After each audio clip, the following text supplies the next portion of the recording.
लंकापति रावण पधार रहे हैं। नहीं, वो नाटक में होता ना, पहले चलाएगा ऐसे, फिर बोलेगा क्या।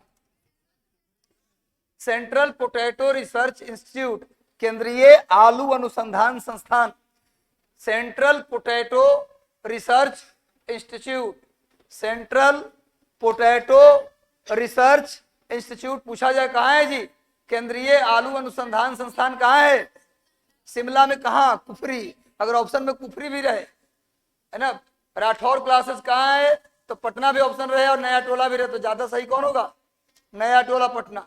तो भैया कुफरी, अगर कुफरी ऑप्शन में न रहे तो शिमला। क्लियर है। शिमला के बाद अगला लिखो सोलन, अगला हिल स्टेशन लिखो सोलन, सोलन, सोलन हिमाचल प्रदेश में भी चल रहे हैं क्या। अरे मेरे भाई, पटना की राजधानी कहाँ है, पटना की राजधानी है, सोलन जगह के नाम है मेरे भाई। हिमाचल प्रदेश की राजधानी शिमला, खत्म हो गया बात। अब हिमाचल प्रदेश में दूसरा हिल स्टेशन चल रहा है सोलन। सोलन बात लिखो, इसमें कोई इंपॉर्टेंट बात नहीं है, कॉमा दे के आगे लिखो मंडी। तीसरा नंबर का हिल स्टेशन मंडी, हिमाचल प्रदेश में तीसरा। अब मंडी को मार्केट मत कर दीजिएगा, जगह के नाम है ये मंडी। उसके बाद लिखो डलहौजी, डलहौजी गया दुष्ट, लेकिन जाते जाते अपने नाम का क्या बना दिया, हिल स्टेशन ही बना दिया। मंडी के बाद अगला चौथा हिल स्टेशन डलहौजी, डलहौजी के बाद लिखो, यहाँ भी इंपॉर्टेंट नहीं है, जगह बहुत खूबसूरत है, ये कभी घूमिएगा तो जगह बढ़िया है। डलहौजी में धर्मशाला, हम कहाँ से ले जाएंगे, ये सब जगह पे अकेले ही जाना चाहिए, भीड़ में नहीं जाना चाहिए। हिल स्टेशन पर, बीच पर अकेले जाना चाहिए। मैं टीम के साथ जाइएगा तो जाने का कोई मतलब है नहीं।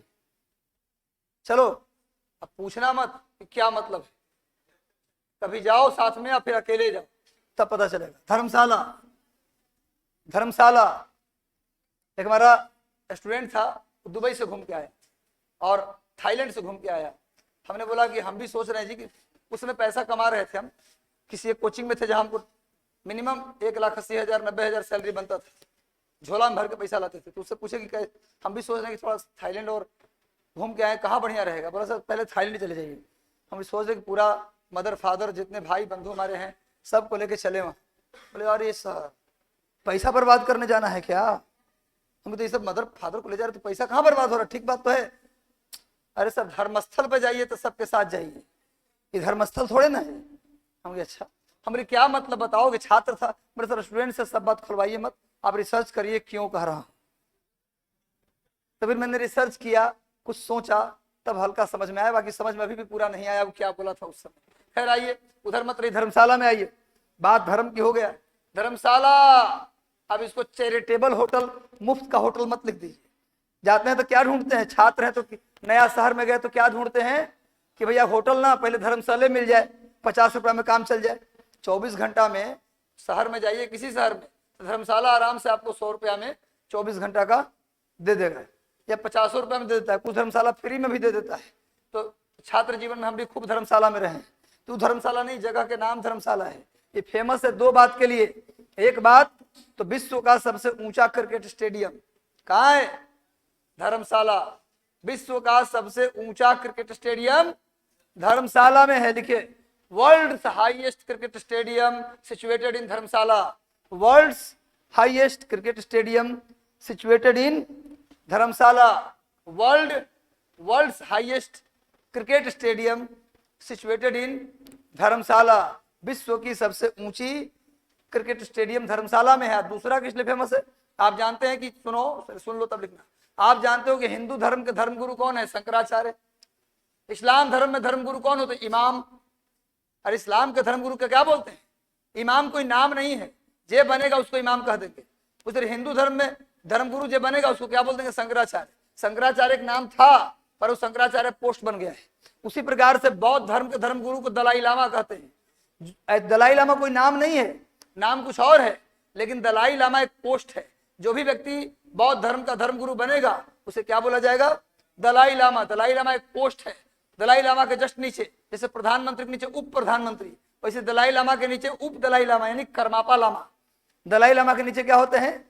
करमापा लामा। तो दलाई लामा जो बौद्ध धर्म के धर्म गुरु हैं, उनका निवास स्थान धर्मशाला नहीं है, क्योंकि चीन उनको मार के भगा दिया वहां से। तो लिखिए, तिब्बत से भाग के कहां चले आए? अरे बौद्ध धर्म के लोग तिब्बत में थे, दलाई लामा तिब्बत में थे, लेकिन चीन के डर से भाग के कहां रहते हैं? धर्मशाला में। तो लिख लीजिए, लिख लो, बौद्ध धर्म के धर्म गुरु नहीं धर्म गुरु, बौद्ध धर्म के धर्म गुरु दलाई लामा का निवास स्थान, बौद्ध धर्म के धर्म गुरु। ऐसा लग रहा है कि यूट्यूब पे स्पीड कम कर दिया है किसी का, यूट्यूब पे जाकर स्पीड कम करिए तो ऐसी आवाज आता है। बौद्ध धर्म के धर्म गुरु, हाँ कम करके नहीं देखने से मजा भी नहीं आता, स्पीड करके देखिए। बौद्ध धर्म के धर्म गुरु दलाई लामा का निवास स्थान धर्मशाला में है। हो गया? हाँ बोलो, क्या? दलाई लामा लिख दें? दलाई लामा, अम्मा नहीं, लामा।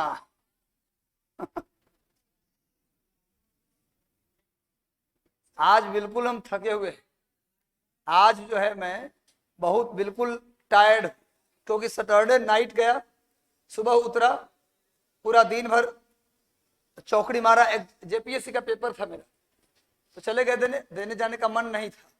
बोले क्यों मन नहीं था? क्योंकि अब एक नालायक छात्र और मैं एक अच्छा शिक्षक बन चुका हूं। अब क्या बन चुका हूं? एक नालायक छात्र और एक अच्छा शिक्षक, है ना। नालायक छात्र का मतलब बिना पढ़े परीक्षा देने का। अब कोई अब झारखंड में जाइएगा तो आप पीटी एग्जाम में एक पेपर आता है पूरा जीएस, उसमें भी 12 क्वेश्चन रहता है, 100 में से 12 झारखंड स्पेशल, और एक पेपर सेकंड पेपर जो है वो पूरा झारखंडे रहता है, कंप्लीट झारखंड। 100 क्वेश्चन में 100 क्वेश्चन झारखंड, मतलब केवल झारखंड, मतलब कि मुंडा जनजाति, संथाल जनजाति, खरवार जनजाति, बिरहोर जनजाति, सौरिया मलपहड़िया जनजाति, इन सब में विवाह कैसे किया जाता है, तो पूजा पाठ का ढंग क्या है, जो गीत गाते हैं उसका नाम क्या है, फूलों का त्योहार किसको बोलते हैं, पूरा कंप्लीट 100 क्वेश्चन झारखंड स्पेशल। हम एक अक्षर पढ़ के, ऑप्शन नहीं है, झारखंड स्पेशल सबको देना है 100 क्वेश्चन। अब सुनिए, मैं बताऊं आपको कि 100 क्वेश्चन में से कल स्थिति मेरी थी कि 100 में से मुश्किल से हम 5 से 6-7 क्वेश्चन जानते थे, लेकिन निगेटिव मार्किंग नहीं था तो सब रंग दिए। रियलिटी जो है, फर्स्ट पेपर तो जीएस था तो वहां तो सब ठीक से कर ही दिए, लेकिन जो सेकंड झारखंड स्पेशल था, इसीलिए मैं नहीं जा रहा था परीक्षा देने। तो बोला लोग कि टिकट करवा ले तो चले जाइए। वहां उतर बोकारो स्टील सिटी से 54 किलोमीटर दूर गोमिया एक जगह है, वहां सेंटर था। फिर 2 बस बदले तो जब पहुंचे गोमिया, नहाने का कोई जगह नहीं। बोला कि सामने तालाब है, और तालाब इतना गंदा। हम कह गया, तो बोला नदी चले जाइए, 2 किलोमीटर आगे नदी है। हम फिर एक आदमी से बोले, होटल वाले से, भाई कोई जुगाड़ कराओ यार। तो बोला ओएनजीसी का प्लांट है, मेरा नाम बोलिए कि हम उस होटल वाला के रिलेटिव। तो हम ठीक है, क्योंकि मेरा आदत है कि बिना पूजा किए हम खाना खाते नहीं, बिना नहाए बिना पूजा किए हम नहीं खाते। तो यही दिक्कत हमारे लिए हो जाता है। अगर नहीं पूजा की नहीं नहाए तो फिर शाम को नहा के ही फिर खाएंगे, तो प्रॉब्लम ये हो जाता है। तो स्टेशन में, बोकारो सिटी में ना था व्यवस्था। भाई तो लोकल चलते मेरे साथ कल, आप बताइए। सुनो, तो भैया इसीलिए मैं आ गया, थका हूं, लेकिन फिर भी जोश में हूं, पढ़ा रहा हूं। थोड़ा लेट हुआ इसके लिए मैं शर्मिंदा हूं, वैसे लेट तो जनरली करता नहीं हूं, 9-5, 9-10 मिनट कर ही जाता हूं। चलो आगे चलिए भाई, नेक्स्ट। अरे धर्मशाला लिख लिए ना, तो धर्मशाला से निकलबो करिए परीक्षा देने के, धर्मशाला में रह जाइएगा। तो लिखो धर्मशाला के बाद कुल्लू, ये तो सुने होगे। अरे कुल्लू मनाली, तो कुल्लू मनाली एक नहीं है, अलगे अलगे है। कुछ लोग कुल्लू मनाली के कहा गए जी, तो कुल्लू मनाली गए। अरे कुल्लू गए या तो मनाली गए, कोई एक। लिखो कुल्लू, फिर लिखो मनाली, कुल्लू के बाद मनाली, मनाली के बाद लिखो। अरे कुल्लू मनाली के भी पीछे देखना पड़ रहा है, कुल्लू मनाली के लिए पीछे देखना पड़ रहा है। फिर भी बिना पड़ोसी से देखे काम नहीं चलना है। अरे पड़ोसी से देखने का मतलब होता है कि आप पड़ोसी को पहले ही अपने से तेज मान चुके हैं। तो क्लास में एक को अपने से ऊपर मान रहे हैं, इसलिए पड़ोसी का कभी नहीं देखना, पड़ोसी को मजबूर करो अपने में से देखने का। आपका मजा नहीं आ रहा है, समझ में नहीं आ रहा है। अरे लो, ये आदमी पहला क्लास मान के बैठे कि हमको समझ में नहीं आएगा, पहला क्लास है। ये बताओ, सुनो मेरी बात, पहले शिमला के बारे में 2 बात बताया, समझ में आया? समझ में आया ना? उसके बाद धर्मशाला के बारे में 2 बात बताया, नहीं समझ में आया? तो फिर कौची बोलोगे नहीं समझ में आ रहा है? आए? क्या? हाँ, अच्छा यही समझ में नहीं आ रहा तो लिखो कुल्लू, हो गया लिख लिए। अब लिखो मनाली, हो गया कुल्लू मनाली। हम बोले तो कि हमारे क्लास में एकदम अंतिमवा क्लास में भी कोई जो आ जाएगा लास्ट क्लास में, उसको भी समझ में आएगा, इसकी गारंटी है। क्यों? कुल्लू मनाली के बाद कसौली। अरे बोलो ना, अरे कितना बार तुम जानबूझ के तंग करने का ठेका लिए होगा कि आज इनको आज हम पढ़ाने ना देंगे। ठेका लिए हो तो बोल दो पढ़ने का। हम अगर मेरा चेहरा आज पसंद नहीं आ रहा है चले जाएंगे। होता है कि कुछ लोग होता है ना, सर आपका चेहरा से हमको छीड़, हटिए सीधा सामने से हट जाइए। वैसा भी होता है कभी कभी कि आपका चेहरा देखना पसंद नहीं, निकलिए यहाँ से, निकलिए नहीं तो फिर हाथ चल जाएगा। देखो कसौली, कसौली के बाद लिखो चंबा। चंपा नहीं भाई, चंपा तब ना चमेली, चंबा हम बोले तो चमेली भी सर। चंबा अपने अपने काला हो गया, ये बिना लिए ब्लैक हो गए, नहीं चेंज किए।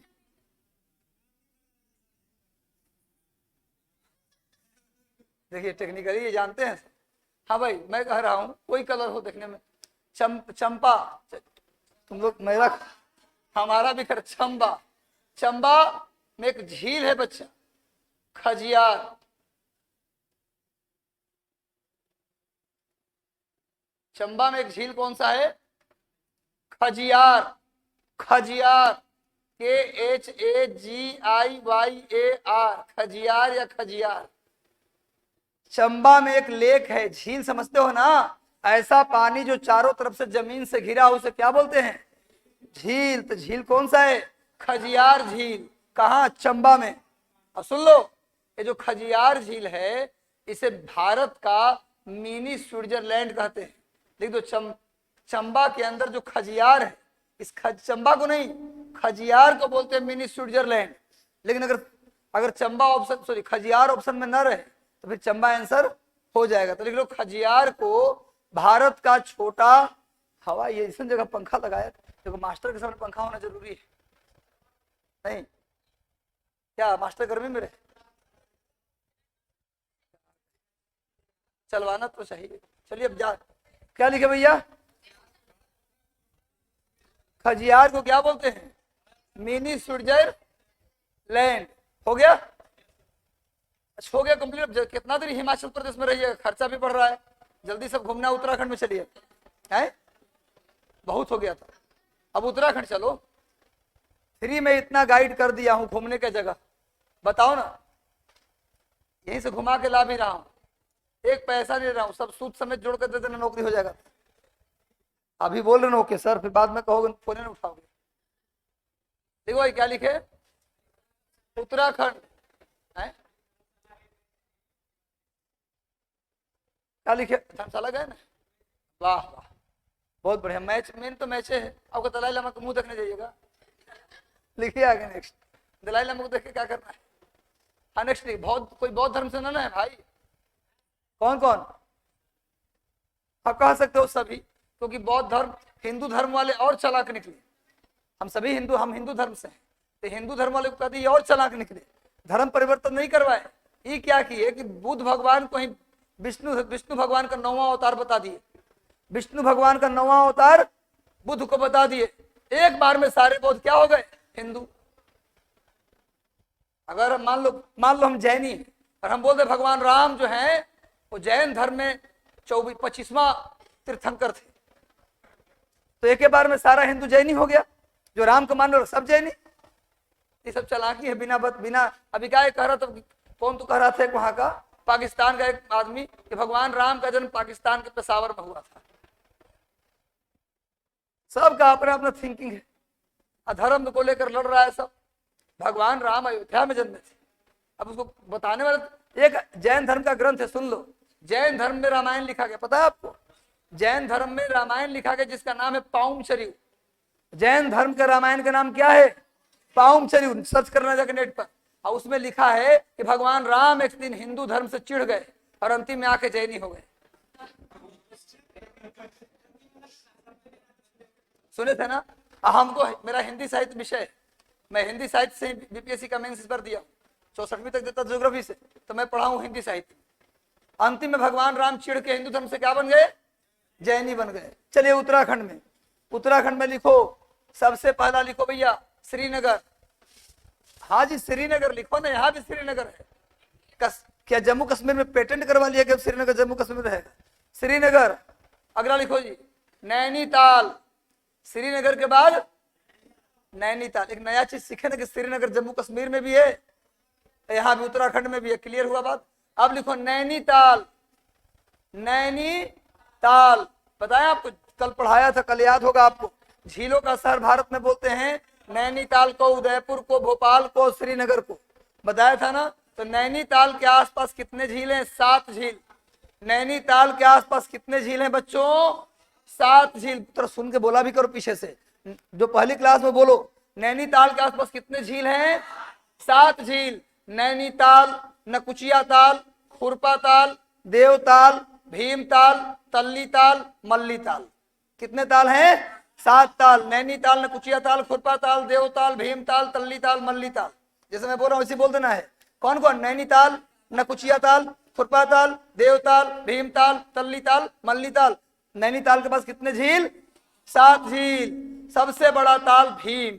भीम नहीं लग रहा है? भीम बोल रहे सब। इन तालों में सबसे बड़ा ताल भीमताल। और सबसे ऊंचा कौन रहते? भगवान जी। देवताल। सबसे ऊंचा देवताल। देवताल अब याद रहेगा, देव माने भगवान। सबसे ऊंचा देवताल और सबसे बड़ा और सबसे गहरा नैनीताल। तब ना गाना बना तालों में ताल, बाकी सब तलैया, है ना। अब जहां न जाए रवि वहां जाए कवि। अभिनेता अभिनेत्री की आंख में उससे ज्यादा गहराई देख लिया तो नैन से बन गया नैनी, है ना। सबसे गहरा तो याद रहेगा, आंखों की गहराई से याद रहेगा। हमें आंखों की गहराई मापने के लिए नहीं आपको कह रहा हूं, याद करने का तरीका इसी बहाने आप याद कर लीजिएगा। सबसे गहरी, सबसे बड़ा, सबसे ऊंचा, याद नहीं हो गया तब। और नैनीताल में लिख लो कौन चीज है? Jim Corbett national park Nainital में ही है। पता है ना आपको? भारत का सबसे पहला नेशनल पार्क जिम कॉर्बेट, और भारत के पहला टाइगर रिजर्व भी जिम कॉर्बेट। तो लिख लो है का? एक ही आदमी पूछिए ना, पहले बोलिए। लिखना जरूरी है। लिखो नैनीताल, जरूरी नहीं वैसे, लिखो नैनीताल, नकुचिया ताल। लिख देता हूं, अब लिखवाओगे हमसे तुम लोग। नकुचिया ताल। खुरपा तो जानते होगे, अरे गांव में खुरपा से घास निकालते हैं। खुरपा ताल, नकुचिया ताल, खुरपा ताल, देवताल, भीमताल, तल्लीताल, मल्लीताल।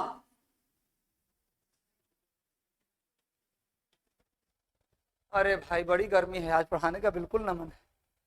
अब यहाँ से हमको जाएंगे, फिर यहाँ से जाना पड़ेगा हमको किदवईपुरी, मतलब इनकम टैक्स गोलंबर, फिर 1.5 घंटा वहाँ क्लास लेंगे, फिर वहाँ से भागेंगे तो फिर 1-1.5 घंटा का एक और क्लास है, फिर 2 घंटा टेस्ट का डिस्कशन करेंगे, फिर 4 से 5:30 एक और क्लास देंगे, फिर 5:30 से 7 एक और क्लास देंगे, तब अंतिम में नसीब होगा आराम करने का।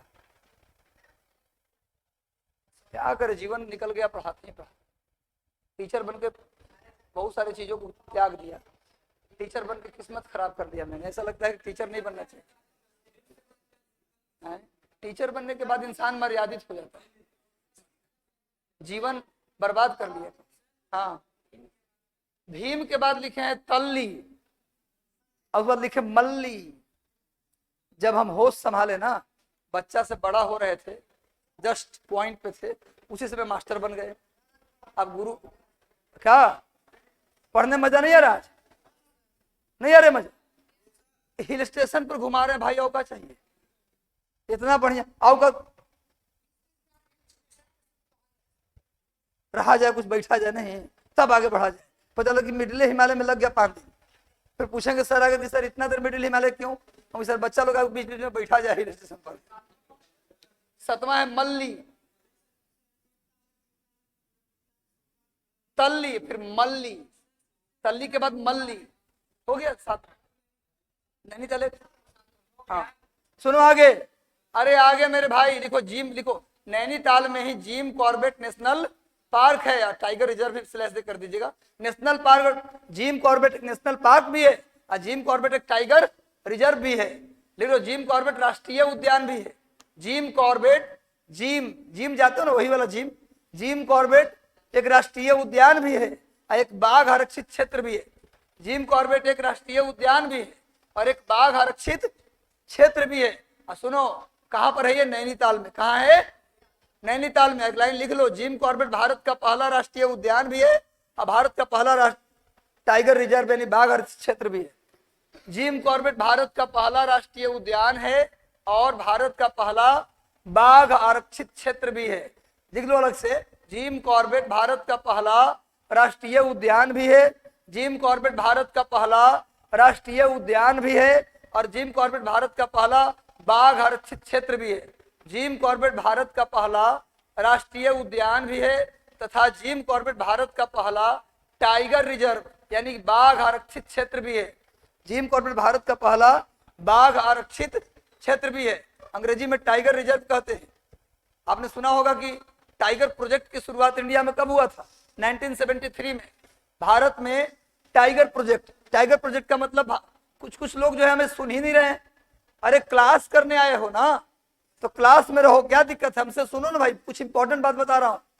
भारत में टाइगर प्रोजेक्ट, टाइगर की शुरुआत, प्रोजेक्ट टाइगर का मतलब बाघों को संरक्षित करने के लिए एक योजना चलाई गई, जिसी को क्या बोलते हैं? Project tiger. भारत में प्रोजेक्ट टाइगर की शुरुआत 1973 में किया गया और भारत, सुन लो, 1972 से पहले तक, 1972 से पहले तक भारत का राष्ट्रीय पशु बाघ था, सॉरी लायन था, सिंह था। शेर सिंह एक ही बात होता है। भारत के राष्ट्रीय पशु 1972 तक क्या था? शेर, लायन।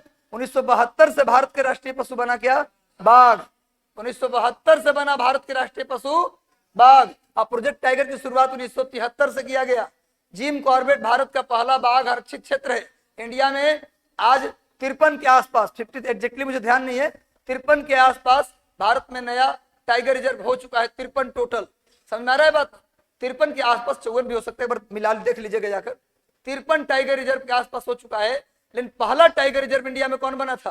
तो जिम कॉर्बेट। अरे जिम कॉर्बेट एक व्यक्ति का नाम था, वहां पर रहते थे, वो शिकारी थे, लेकिन एक बाघ था जो हर दिन एक आदमी को पकड़ के ले आता था, गांव में घुस जाता था।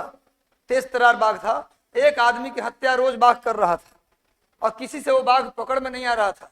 ये जिम कॉर्बेट नाम के शख्स ने ही उस बाघ को मारा है ना। इसीलिए जिम कॉर्बेट का उस उत्तराखंड के उस इलाके में सम्मान है और उन्हीं के नाम से इसका नाम, इस जिम कॉर्बेट नेशनल पार्क का नाम क्या रख दिया गया? Jim Corbett national park. हालांकि इससे पहले, सुनो, जिम कॉर्बेट जो टाइगर रिजर्व है, नेशनल पार्क है, इससे पहले इसका नाम था the heli national park. Jim Corbett का पुराना नाम क्या था? The heli national park. बाद में इसका नाम पड़ गया Jim Corbett national park. Clear है भाई? जिम कॉर्बेट नाम क्यों पड़ा? क्योंकि जिम कॉर्बेट उस आदमखोर बाघ को मार गिराए, इसलिए उस इलाके में इनका हीरो जैसा। जिम कॉर्बेट का पुराना नाम द हेली नेशनल पार्क है। देखो, सुन के तुरंत लिख लो, मान लेंगे कि तुम स्मार्ट बच्चा हो। रियलिटी बता रहा हूं, सुन के लिखना जल्दी जल्दी, ये भी एक स्मार्टनेस है। रियलिटी बता रहा हूं। और आज यहां लग रहा है कि क्या करना है, गोला तो रंगना है। कल को बीपीएससी की तैयारी करोगे, 3 घंटा में लिखना होगा 35 पेज, 36 पेज, तो क्या करेंगे? इसलिए थोड़ा सा स्पीड बनाओ। हम आप लोग को भविष्य के एसडीएम के रूप में देख रहे हैं, डीएसपी के रूप में देख रहे हैं, आरोगा दरोगा क्या औकात, और आप लोग ग्रुप डी के पीछे पड़े, खलासी और कंडक्टर के पीछे। ठीक है, नौकरी लीजिए, हमें नहीं कहती आप ग्रुप डी में नौकरी मत लीजिए, लेकिन भाई आप अपने ख्वाब को ऊंचा रखिए ना। इस धरती पर अगर आप आए हैं कुछ बड़ा सोचिए, कुछ बड़ा करके जाइए। सबके अंदर वही खून वही पानी है तो फिर क्या दिक्कत है। एक ही छत के नीचे माँ बाप के 2 बच्चे पलते हैं, एक बन जाता है कलेक्टर और एक बन जाता है खेतिहर किसान। परवरिश तो सेम हुआ, वैल्यू भी लगभग पढ़ाया भी बराबर गया, लेकिन एक बन गया किसान एक बन गया कलेक्टर। वजह था कर्म, है ना। एक ही छत के नीचे यही बैठा हो कोई बच्चा, इसी में से डीएसपी चाहे आईएएस बन जाएगा, लेकिन सब तो नहीं बना, कुछ इसमें बेरोजगार भी रह जाएगा, ऐसा भी हो सकता है। तो क्यों रहा, इसके पीछे वजह टीचर की कमी नहीं थी, इसमें था कि टीचर ने जो बताया उसको ध्यान से लोगों ने पढ़ा और उस पर घर पे जाके काम किया। ये होता है बात। क्या लिखे, हाँ हो गया। नैनीताल आगे बढ़िए, रानी खेत। अब लिखे रानी खेत। कितना जीके मिल गया जी, कितना जनरल नॉलेज आज मिला। अब लिखो रानी खेत, नाम सुने हो, और फिल्मों में आता है, कई सारे फिल्मों की शूटिंग होती है कहाँ, रानी खेत, है ना। रानी खेत एक मुर्गियों की बीमारी भी है, मुर्गी में होने वाला वायरस। साइंस के सर बताते होंगे आप लोगों को कि रानी खेत वायरस से होने वाला मुर्गियों में एक बीमारी है। मुर्गी में एक बीमारी होता है जिसका नाम है रानी खेत। अभी मत बोलिएगा कि रानी खेत की मुर्गी को रानी खेत बीमारी लगता होगा। अभी संजोग है कि दोनों का नाम सेम है, बीमारी का नाम भी रानी खेत है और जगह का नाम रानी खेत, हिल स्टेशन का। पर ऐसा कोई कनेक्शन नहीं है कि सर पहली बार मुर्गी में रानी खेत में ही देखा गया था इसलिए ये बीमारी को रानी खेत नाम पड़ गया। ऐसा नहीं, नाम अब संजोग है ना। लेकिन रानी खेत ये हिल स्टेशन है, इसके बारे में कोई विशेष बात नहीं। अब लिखो अल्मोड़ा, नाम सुने अल्मोड़ा का। अल्मोड़ा पर्वतों की रानी बोलते हैं, अल्मोड़ा पर्वतों की रानी अल्मोड़ा। सुनो, अल्मोड़ा जो है बच्चा, अल्मोड़ा जो है यहाँ एक बहुत बड़े हिंदी के कवि का जन्म हुआ था। अल्मोड़ा में हिंदी के एक बहुत बड़े छायावादी कवि का जन्म हुआ था। उनका नाम था सुमित्रानंदन पंत, है ना, जिनको बोला जाता है प्रकृति के सुकुमार कवि। अमिताभ बच्चन के पिताजी थे हरिवंश राय बच्चन, और सुमित्रानंदन पंत दोनों अच्छे दोस्त थे। कहते हैं कि अमिताभ बच्चन का नाम अमिताभ भी किसने रखा था, सुमित्रानंदन पंत नहीं रखा था, तो पंत चाचा। सुमित्रानंदन पंत को प्रकृति के सुकुमार कवि कहा गया है। लिख लीजिए, देखिए प्रकृति के सुकुमार कवि, तो लिख लीजिए ना, प्रकृति के सुकुमार कवि सुमित्रानंदन पंत का जन्म अल्मोड़ा में हुआ था। प्रकृति के सुकुमार कवि सुमित्रानंदन पंत का जन्म अल्मोड़ा में हुआ था।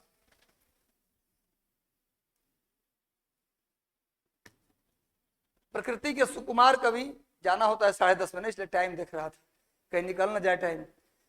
प्रकृति के सुकुमार कवि सुमित्रानंदन पंत का जन्म कहाँ हुआ था बच्चों, अल्मोड़ा। और बाबू एक बात बता दूं और इंपॉर्टेंट पंत जी के बारे में, कि पंत जी जो हैं वो हिंदी भाषा में ज्ञानपीठ लेने वाले पहले व्यक्ति हैं। ज्ञानपीठ पुरस्कार की शुरुआत कब से हुआ, 1965 से। ज्ञानपीठ, सुन लो पहले, सुन लो। फिल्मों का सबसे बड़ा अवार्ड दादा साहब फाल्के अवार्ड, खेल का सबसे बड़ा अवार्ड राजीव गांधी खेल रत्न अवार्ड, वैसी भारत के साहित्य का सबसे बड़ा अवार्ड ज्ञानपीठ अवार्ड। और ज्ञानपीठ अवार्ड हिंदी में पहला ज्ञानपीठ सुमित्रानंदन पंत को ही दिया गया था। लिख लो एक्स्ट्रा जीके, ये सब कहीं कोई टीचर करावेगा नहीं, साइड का जीके है। देखो क्या लिखे, हिंदी में पहला ज्ञानपीठ नहीं, हिंदी का पहला ज्ञानपीठ।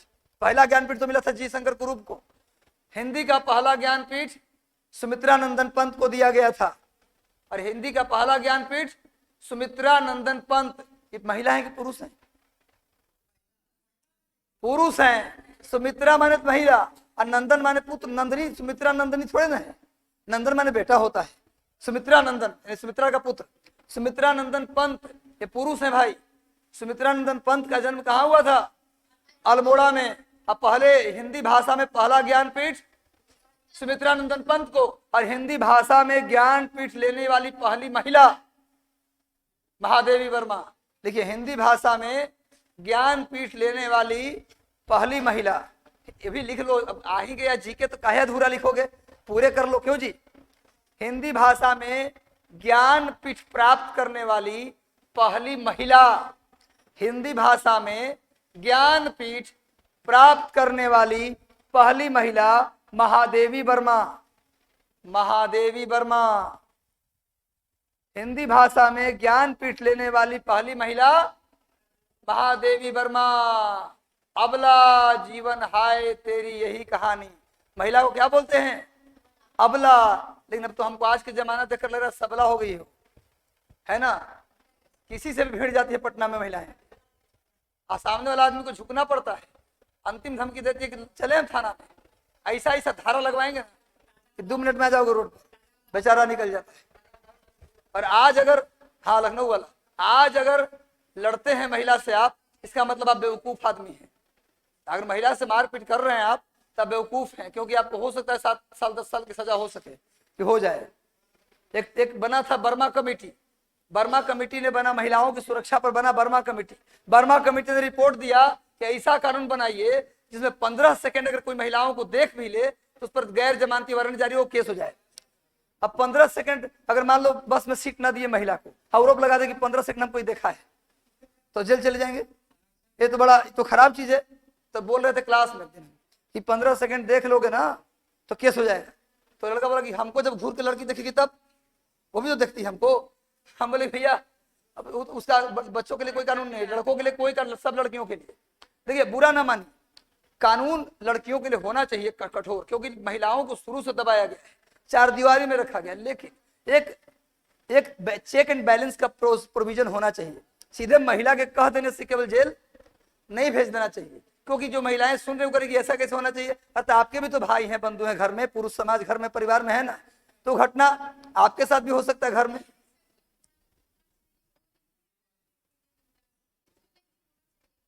वो है, तो मैं यही कह रहा हूं कि अगर है भी तो कम से कम केस करे कोई महिला, तो एक बार चेक एंड बैलेंस। जिस दहेज पे कोई महिला 5 साल शादी का हो गया, अब 5 साल बाद दहेज पर केस कर रही हो, वो भी किस लिए, सास ने कुछ बोल दिया, पर रुको बता देते तुमको। आज दहेज के लिए रोज प्रताड़ित करता है, 2-3 जगह अपने ही से काट ली, दाग ली, और जाके दिखाई देखिए मारा है इतना हमको दहेज के लिए, तो कम से कम 7 साल का जेल।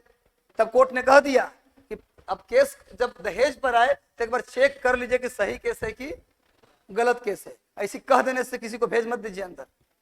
चलिए, बाकी महिलाओं की सुरक्षा के लिए कानून होना चाहिए। पुरुष ने जितना प्रताड़ित महिलाओं को किया है वो सब बदला एकदम निकलना चाहिए। लिखे भैया, क्या लिखे नेक्स्ट? हाँ है तो क्या, तो कैसे तो मैं ठीक साइड हूं, कोई मतलब है नहीं। लिखे नेक्स्ट, क्या लिखा, क्या लिखे जी, बोलो ना। हाँ अल्मोड़ा। अच्छा, वैसे ज्ञानपीठ प्राप्त करने वाले पहले व्यक्ति कौन थे? जी शंकर कुरूप, मलयालम भाषा से। वैसे हिंदी का नहीं, पहला ज्ञानपीठ किसे दिया गया? हिंदी उन्दी ना लगा में, तो क्या होगा आंसर? जी शंकर कुरूप। अरे कुरूप का मतलब अगली मत कर दीजिएगा, जी माने कैपिटल जी डॉट शंकर कुरूप।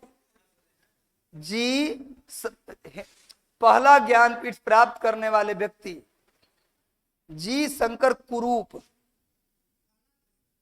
दूत तुम लोग तो आओ। अब प्रकृति के सुकुमार कवि हम बोले थे ना सुमित्रानंद पंत को, किसने कहा इसका अंग्रेजी क्या होगा? अब सुकुमार का अंग्रेजी तुमको नहीं पता है, संवेदनशील होता है उसका, सुकुमार कहाँ होता है? सुकुमार का अंग्रेजी नहीं होगा। लेकिन जी शंकर कुरूप हो गया। अब सुनो, वैसे पूछा जाए कि पहला ज्ञानपीठ जी शंकर कुरूप, वैसे पहला ज्ञानपीठ महिला में आशा पूर्णा देवी। वाह, आप बोले, बहुत बढ़िया। लिखिए, पहली महिला जिन्हें ज्ञानपीठ दिया गया वह आशा पूर्णा देवी, बंगाली भाषा के लिए। पहला ज्ञान क्या बोलो, कुछ बोलना चाहते हो तुम, बोल नहीं पाते, ऐसा लगता है तुम्हें देखकर कुछ निकालना चाह रहे हो, निकालो, बोलो। पहली महिला जिसे ज्ञानपीठ मिला आशा पूर्णा देवी, बंगाली भाषा, बगल में ब्रैकेट में बंगाली लिख लीजिए। और जहां जी शंकर कुरूप लिखे हैं ना, और जहां जी शंकर कुरूप लिखो वहां मलयालम लिख लो। जी शंकर कुरूप के बगल में मलयालम और आशा पूर्णा देवी के बगल में बंगाली। आशा पूर्णा देवी, आशा पूर्णा देवी, आशा देवी बिहार में रहती है, आशा पूर्णा देवी कहाँ रहेंगी? बंगाल में। हो गया, बहुत देर रुक गया अल्मोड़ा में, आगे बढ़ा जाए। देखो चमोली, चमेली नहीं चमोली, चमोली, CHAMOLI, चमोली लिख दिए। चमोली में फूलों की घाटी है, वैली ऑफ फ्लावर। देखिए चमोली में क्या है जी? फूलों की घाटी। सोच लो, यहां 5000 प्रकार का फूल है, 5000 टाइप ऑफ फ्लावर। पौधा नहीं, उतना प्रकार का फूल है। दोनों तरफ पहाड़ों में फूल से लदा हुआ है। इसको यूनेस्को के विश्व धरोहर सूची में भी शामिल किया गया है। ले लीजिए, चमोली को देखिए चमोली के फूलों की घाटी को, चमोली के फूलों की घाटी को अलग से लिखो, चमोली के फूलों की घाटी को। आप लोग सोचते इतना है कि लिखवाना पड़ता है कि लिखो लिखो, सब 10th पास कर गया तब भी लगता है 9वीं क्लास के बच्चा की तरह लिखते रहता है। घाटी को यूनेस्को के विश्व, गुस्सा में आ गया बच्चा, यूनेस्को के विश्व धरोहर सूची में शामिल किया गया है। यूनेस्को के विश्व धरोहर सूची में शामिल किया गया है। यूनेस्को के विश्व धरोहर सूची में शामिल किया गया है। चमोली गए थे घूमने नेहरू जी, पंडित जवाहरलाल नेहरू, माउंटबेटन उनकी वाइफ है, उनकी छोटी बेटी, गए थे फूलों की घाटी में घूमने। फूल के सुगंध से माउंटबेटन बेहोश हो गया, पता ना बेहोश हुआ कि नाटक किया। बाकी पार्क माउंटबेटन की पत्नी को नेहरू जी ये बेहोश है तो घुमाए। अभी एक किताब लिखा है माउंटबेटन की पुत्री ने, माउंटबेटन की सुपुत्री ने किताब लिखा है, नेहरू एंड एडविना माउंटबेटन किताब के नाम है, सर्च कीजिए जाके। उसमें लिखा है कि मैं जब बच्ची थी 7 साल की तो मेरी मदर और मैं, मेरे पिताजी नेहरू चाचा के साथ घूमने गए थे, नेहरू अंकल के साथ घूमने गए। तो उस पार्क में पापा मेरे बेहोश हो गए, मैंने सुगंध से एकदम बैठ गए कहीं। तो बाकी पार्क तो मेरे नेहरू चाचा घुमाए। उस समय बच्ची थी से पता नहीं चला, पर आज जब सोचती हूँ तो समझ में आता है कि नेहरू जी और मेरी मदर का क्या रिलेशन था। चलिए जाने दीजिए। उस देखिए एक्चुअली क्या है ना कि यहाँ पर कई कह दे भारत और अमेरिका और इंग्लैंड का कल्चर यही अंतर है। भारत में कोई कह दे अगर किसी के मदर का संबंध किसी और पुरुष से है भी, सच में भी है, तो बोल दीजिए तुम्हारी मदर का संबंध है तो गोली मार देगा आपको, है तब भी, और न है तो आपको जान ऐसे ही मार देगा। लेकिन वहां पर फर्क मतलब पूरा अंदर से लोग महसूस करते हैं, ये क्या बोलते हैं उसको, मतलब गर्व फील करते हैं, है ना। मतलब अभी आपकी मदर तो मिस्टर जॉन के साथ, अच्छा इससे पहले तो आपके पिताजी के साथ तो वो फर्स्ट में थे और फिर उसके बाद मिस्टर ट्रंप के साथ, अभी मिस्टर जॉन के साथ है ना। वो कल्चर दूसरा है वहाँ। यहाँ तो शादी करने के बाद अगर महिला पुरुष तलाक भी लेना चाहे तो कोर्ट में इतना चक्कर लगता है कि 3 साल तक तलाक नहीं होता। पता चला कोर्ट घूमते घूमते अंतिम में 3 साल बाद दोनों मिलते मिलते फिर से प्रेम हो गया, निर्णय लेकर तलाक नहीं लेना। यहाँ कोर्ट चाहता भी तलाक नहीं। एक दंपत्ति गए 30,000 कोर्ट में तलाक लेने के लिए, कोर्ट ने कहा कि लीजिए 10,000 रुपया है, शिमला का टिकट है, आप लोग घूम के आइए, 7 दिन बाद आपका कोर्ट में फैसला होगा तलाक का। गए शिमला, लौट के बोले ना तलाक नहीं लेना है। भैया यहाँ पर तो ईगो में भी तलाक होने लगता है। हम तुमसे कैसे थे, हम भी बड़ी खानदान के हैं, आई कह रहे बड़ी खानदान मेरी वाइफ हो, वाइफ की तरह रहो तो हम ये कर देंगे, पलक कैसे रहे न रहेंगे, ले लो तलाक, काम खत्म। तुम्हारे जैसे बहुत लाइन में थे, तुमको तो बेवकूफ समझती थी इसलिए तुमने शादी कर ली थी। सब 4-5 उसमें सबसे बेवकूफ तुम ही थे, एक और दूसरा बेवकूफ तैयार है पहले से। चलिए आगे नेक्स्ट। अब ये वो बात मैं कह रहा हूँ कि भारत में वहां पर क्या कि शादी होते ही पहले, शादी से पहले हिस्सा बढ़ जाता है कि आप अगर कभी भविष्य में अलग हुए तो इतना आप ले जाइएगा, इतना हम ले जाएंगे आराम से। यहाँ पर क्या है कि ये इस संपत्ति में हिस्सा न मिला तो वहां नहीं मिला, वहां नहीं मिला, आरोप लगते लगते फिर दिक्कत हो जाता है। खैर जाने दीजिए, तलाक होना ठीक भी नहीं है। परिवार संस्था, परिवार का टूटना अच्छी बात नहीं है। अगर किसी का टूट भी रहा है परिवार तो उसको बचाइए। किसी का समाज का टूटना, परिवार का टूटना कोई अच्छी बात नहीं है। चलिए आगे बढ़ते हैं, तो कम से कम बच्चे का भविष्य बर्बाद हो जाता है।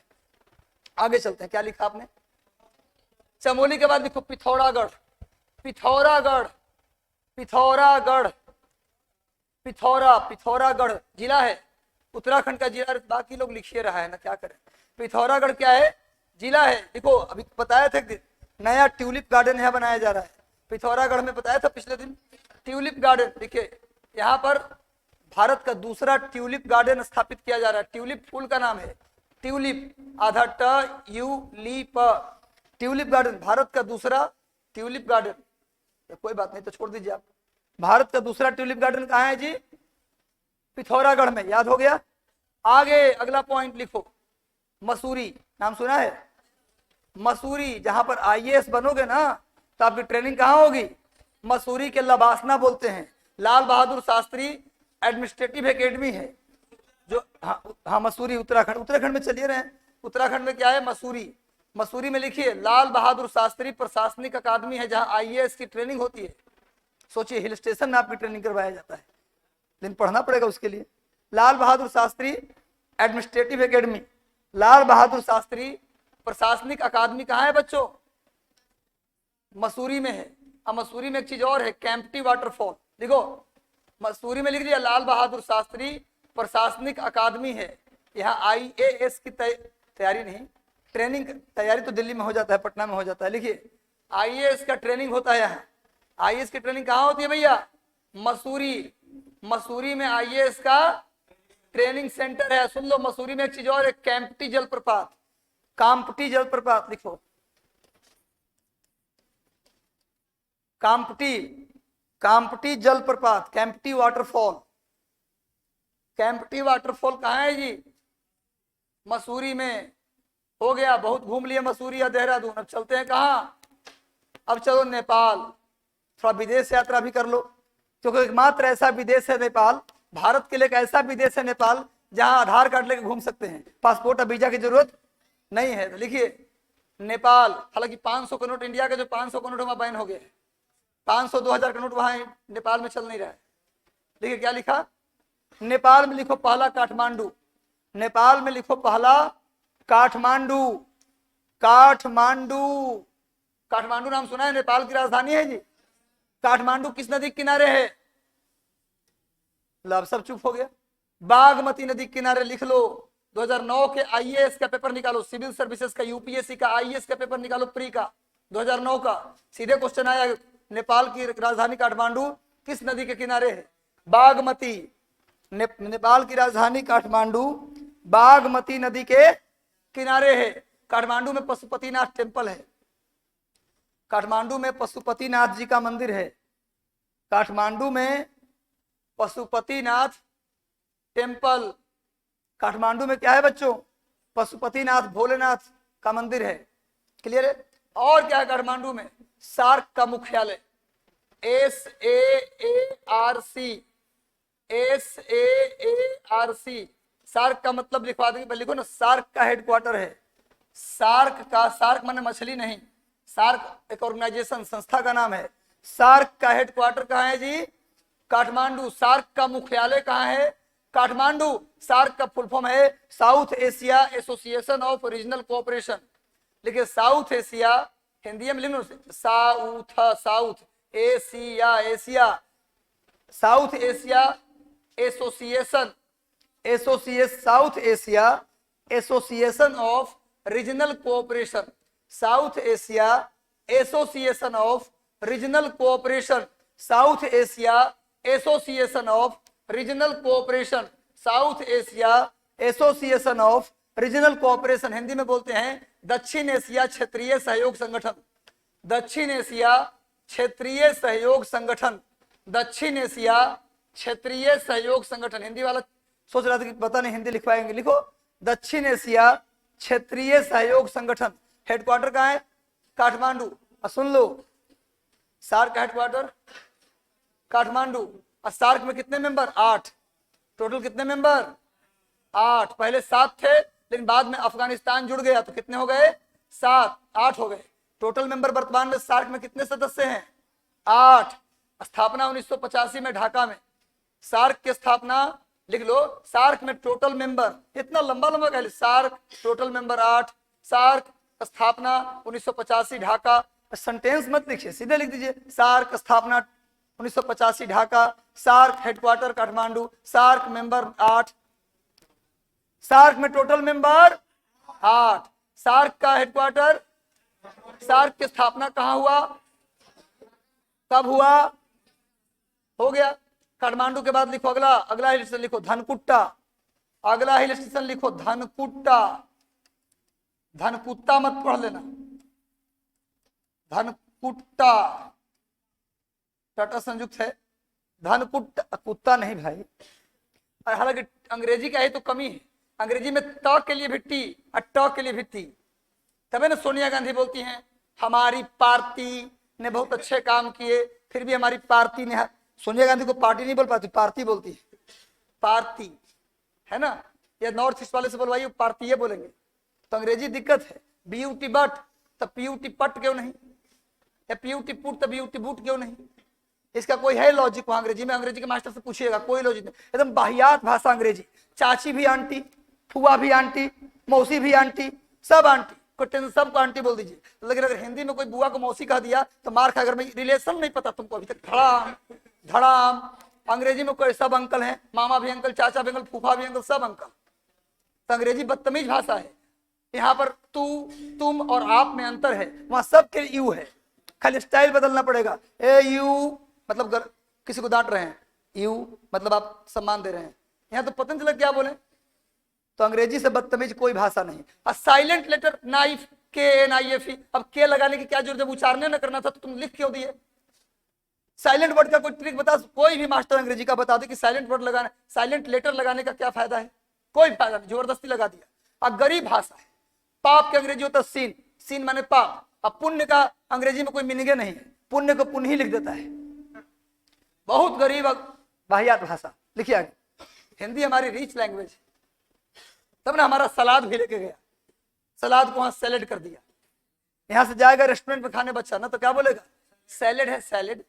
हम देखो ट्रम्प के औलाद आ गया, घर में सलादे बोलता होगा, पर यहाँ किसी को इंप्रेस करने आया तो देखो कह रहा है सैलेड दीजिए, सैलेड, है ना, ताकि सामने वाला को जिसके साथ आया उसको लगे कि ट्रम्प के परिवार से बिलोंग करते हैं, है ना। बाकी मकई के अलावा खाएगा, वहां जाके पॉपकॉर्न कहेगा। लिखिए आगे, अब पगलैट कहीं का ये नहीं जानता है कि 20 रुपए के अलावा वहां 200 रुपए में बेच रहा है। बेवकूफ कहीं का पैसा ठग रहा है, तुमसे ठगा के आ रहे हो और ट्रम्प जैसा फीलिंग ले रहे हो कि मैं तो पॉपकॉर्न खाया। हम तो चाहते कि पॉप लिट्टी और पॉप चोखा भी जाए अंदर सिनेमा हॉल में। कसम 2 रुपया की लिट्टी, 5 रुपया की लिट्टी वहां बिकेगा 500 में। लिखो आगे, कितना बढ़िया इकोनॉमिक्स बताया आप लोगों को। तब आज के बाद लावा बाहर खा लेना मकई वाला। लिखो आगे, चलो आगे, काठ धनकुट्टा में कुछ नहीं है। लिखो आगे, घूम के खाली आ जाना। लिखो पोखरा, पोखरा, पोखरा, अरे तालाब नहीं, पोखरा जगह के नाम है। पोखरा बहुत खूबसूरत है। पोखरा के बाद लिखिए वीरेंद्र नगर। अरे ये सब नेपाल में घूमने वाला जगह है जी, वीरेंद्र नगर, राजा वीरेंद्र सिंह के नाम पर, राजा थे वीरेंद्र सिंह।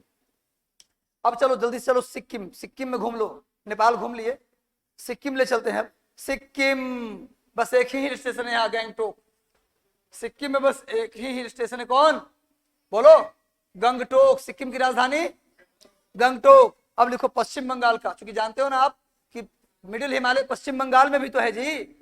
लिखो सिक्किम में बस एक ही है, गंगटोक। अब लिखो पश्चिम बंगाल का, लिखो दार्जिलिंग, नाम सुना है पश्चिम बंगाल का, दार्जिलिंग। दार्जिलिंग बगल में लिख देना, चाय फेमस है यहाँ का, यहाँ के चाय सुगंधित होता है, बड़ी महंगा मिलता है। दार्जिलिंग टी नाम सुना होगा, चाय ब्रैकेट में कर दो चाय। दार्जिलिंग में चाय फेमस है। पश्चिम बंगाल के दार्जिलिंग हो गया पहला, चाय। और दूसरा एक कलिम्पोंग, लिखवाए थे ना एक दिन, कालिम्पोंग लिखवाया तो था जब दर्रा ले। पश्चिम बंगाल में 2 गो, दार्जिलिंग और कालिम्पोंग। कालिम्पोंग दार्जिलिंग, और दूसरा लिखे कालिम्पोंग। कालिम्पोंग हो गया जी। और दार्जिलिंग किस लिए फेमस है, चाय के लिए। और सुनो ये सब पड़ता कहाँ है, कालिम्पोंग और दार्जिलिंग से कहाँ पड़ता है, पश्चिम बंगाल में भी कहाँ, गोरखालैंड में। पश्चिम बंगाल का जो उत्तरी हिस्सा है ना, उसे गोरखालैंड कहते हैं। पश्चिम बंगाल का जो उत्तरी हिस्सा है, जो सिक्किम और नेपाल को टच करता है, उसे क्या बोलते हैं, गोरखालैंड। सिक्किम और नेपाल को जो टच करता है बाउंड्री, और बंगाल जो सिक्किम को भी टच करता है, नेपाल को भी टच करता है, तो जो बाउंड्री नेपाल को टच कर रहा है ना ऊपर का, उसी को बोलते हैं क्या, गोरखालैंड। दीदी जब मुख्यमंत्री बनी थी उससे पहले गोरखालैंड को अलग करने का मांग हो रहा था, गोरखालैंड को नया राज्य बनाया जाए, पर दीदी ने उस मांग को शांत करवाया। तो भैया बंगाल का उत्तरी हिस्सा क्या कहलाता है, गोरखालैंड। याद रखिए, जैसे बोडोलैंड असम में है ना, असम में क्या है, बोडोलैंड सुना होगा, वैसी बंगाल में क्या है, गोरखालैंड। जैसे बिहार में मिथिलांचल है ना, वैसी बिहार में मिथिलांचल, उत्तरी बिहार को क्या बोलते हैं, मिथिलांचल।